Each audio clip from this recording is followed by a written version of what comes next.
আজকে আমি বানিয়েছি কাঁচা রুই মাছের ভাপা, যার জন্য আমি রুই মাছটাকে ভালো করে ধুয়ে নিয়ে তার মধ্যে দিয়ে দিয়েছি নুন আর লেবুর রস দিয়ে মাখিয়ে 10-15 মিনিটের জন্য রেখে দিয়েছি ঢাকা দিয়ে। এরপরে একটু পেঁয়াজ কেটে নিয়েছি, রসুন, আদা, টমেটোর কুচি, লঙ্কা কুচি, এগুলো সব কেটে নিয়েছি সরু সরু করে।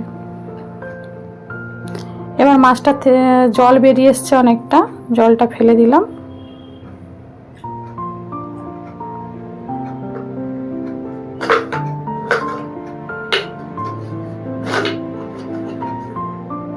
এবারে মাছটার মধ্যে এক এক করে সমস্ত মশলাগুলো মিশিয়ে দিয়েছি। কাটা পেঁয়াজ, রসুনের কুচি, আদার কুচি,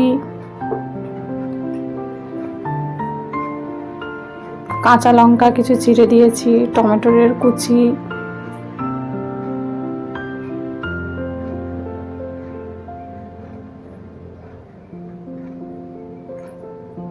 নুন। এখানে 250 মতো রুই মাছ আছে। একঘেয়েমি ঝোল ঝাল খেতে ভাল লাগে না, তাই একটু অন্যরকমভাবে বানাচ্ছি। হলুদ গুঁড়ো দিলাম, লঙ্কা গুঁড়ো দিলাম, ধনে গুঁড়ো দিলাম, জিরে গুঁড়ো দিলাম। এবার সর্ষের তেল দিয়ে দিলাম, দিয়ে মাছটাকে সমস্ত মশলা দিয়ে খুব ভালো করে মাখিয়ে নিচ্ছি।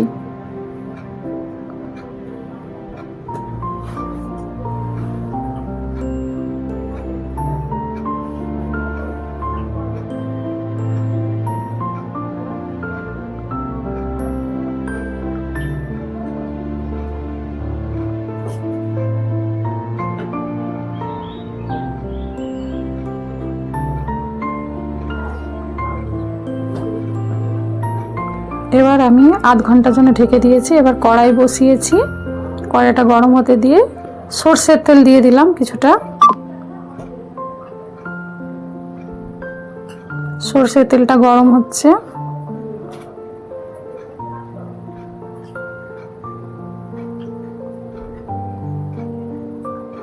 এবার এই যে আধ ঘন্টা মতো মাছটা মাখিয়ে রেখেছিলাম, মাছগুলো এবার আস্তে আস্তে বসিয়ে দিচ্ছি কড়াইয়ের মধ্যে। কাঁচা মাছটা আস্তে আস্তে বসিয়ে দিচ্ছি।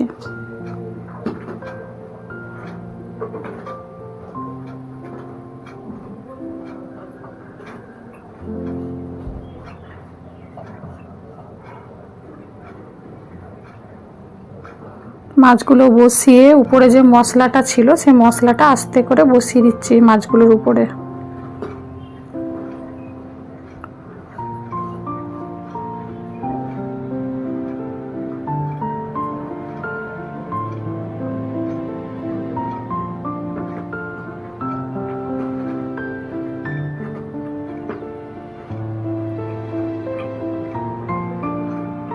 এবার একটু জল দিয়ে দিয়েছি, কারণ মাছটা একটু সিদ্ধ হওয়ার জন্য কিছুক্ষণ রেখে দেবো।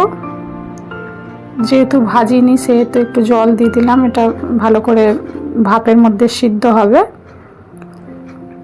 আবার একবার ঢাকাটা খুলে দেখে নিলাম, মাছটা উল্টো পিঠ করে দিচ্ছি। মাছটা তো ভীষণ নরম, সেই জন্য হালকা করে খুন্তিটা হালকা করে আলতোভাবে উল্টিয়ে দিচ্ছি।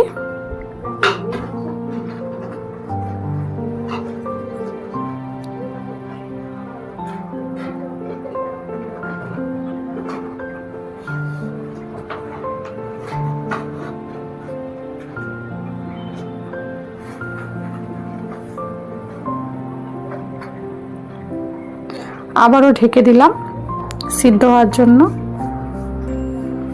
ঢাকা খুলে দেখা গেছে, দেখুন জলটা শুকিয়ে এসছে, তেলটাও ছেড়ে গেছে, গা থেকে তেলও বেরিয়ে এসছে। মাছটার ভীষণ সুন্দর একটা গন্ধ উঠেছে মাছটা থেকে।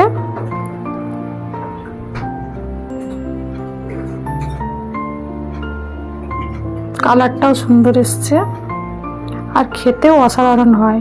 রুই মাছের ভাপা বাড়িতে করে দেখবেন, ভীষণ ভালো লাগে খেতে।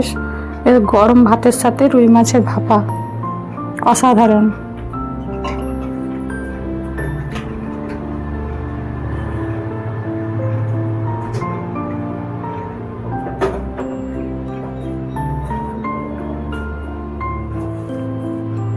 মাছটাকে একটা পাত্রের মধ্যে ঢেলে নিচ্ছি। মাছটা হয়ে গেছে।